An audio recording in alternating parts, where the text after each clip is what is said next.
যাদের জন্য ছাড়লাম দেশ তারাই পড়েছে বাঙালির বেশ। এই হচ্ছে এখন আমাদের অবস্থা। বিহারে বলছে এসআইআর করতে হবে, আমাদের এখানেও নাকি এসআইআর হবে শুনছি।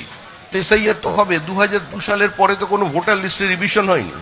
আপনি কি চান আপনার জেঠু যিনি ওপরে চলে গেছেন আজ থেকে 15 বছর আগে তার নামটা ভোটার লিস্টে থাকবে? ভালোবেসে যদি তাকে ডাকতে চান ভোটার লিস্টে, নির্বাচন কমিশন বলছে না, এখানে ভালোবাসার কোনো জায়গা নেই। যেরকম আমার বাবা মা কোভিডে চলে গেছেন 18 দিনের ব্যবধানে। আমার জীবনের সবচেয়ে বড় দুঃখের দিন হচ্ছে বিধাননগর কর্পোরেশন নির্বাচনের দিন। আমি সকাল 9টার সময় ভোট দিয়ে চলে গিয়েছিলাম আমার দলীয় কার্যালয়ে। খবর পেলাম বিকেল 4টের সময় আমার বাবা মা একসঙ্গে এসে ভোট দিয়ে চলে গেছেন। আমি যদি ওই সময় যেতাম নিশ্চয়ই আমার দেখা হয়ে যেত।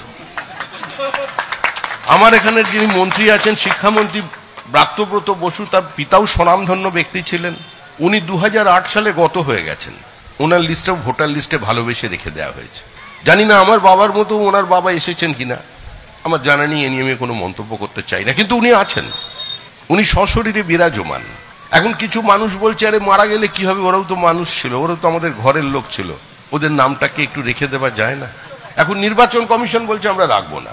যারা আপনাদের ওপার থেকে লাথি মেরে বার করে দিয়েছেন, একদম এই ভাষা বলছি, লাথি মেরে বার করে দিয়েছেন, আপনাদের সর্বস্ব লুট করেছেন, তারা এখন এপারে এসে বলছেন যত মত তত পথ। ভিডিওটা যদি তোমাদের ভালো লেগে থাকে তো লাইক, কমেন্ট, শেয়ার করবে।